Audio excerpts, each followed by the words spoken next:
Les mots sont importants au sujet de Boutcha. L'Ukraine parle de génocide. Pour être précis ce soir, Volodymyr Zelensky sur place, de crimes de guerre qui seront reconnus comme génocide. Y a-t-il, selon vous, un génocide en Ukraine? Alors écoutez, je pense qu'il faut faire très attention aux mots. Bien sûr, l'émotion est intense pour tout le monde, pour vos auditeurs, pour nous qui regardons ces images. Je pense qu'à ce stade, ce qui semble clair, c'est que des crimes de guerre et des crimes contre l'humanité sont commis. Le génocide, c'est très compliqué juridiquement. Pour y avoir un génocide, il faut une intention de détruire un groupe national, ethnique, racial ou religieux. Je ne pense pas qu'aujourd'hui, on ait la preuve sur ce qu'on voit qu'il y ait un génocide. Ce qui semble clair, c'est qu'effectivement, des civils sont ciblés et donc il y a des crimes de guerre.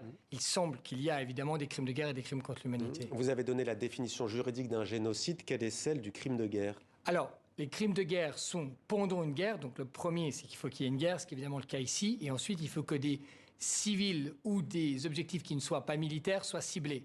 Ce qui semble être le cas. Votre reportage le dit, typiquement, la personne qui a un sac de pommes de terre et qui est abattu par un sniper, eh ben, c'est un civil, c'est pas un objectif militaire. Homicide intentionnel contre les civils, la torture, les destructions injustifiées, les déportations, les prises d'otages, tout ça est reconnu comme tel. Alors, il y a une liste qui est longue dans les conventions de Genève, maintenant codifiée par la Cour pénale internationale de crimes de guerre, mais c'est toujours le critère décisif, c'est qu'il faut que ce soit un objectif qui ne soit pas militaire. Donc ça, c'est pour les crimes de guerre. Et les crimes contre l'humanité, c'est une attaque généralisée ou systématique contre des civils. Donc là, ça semble être le cas.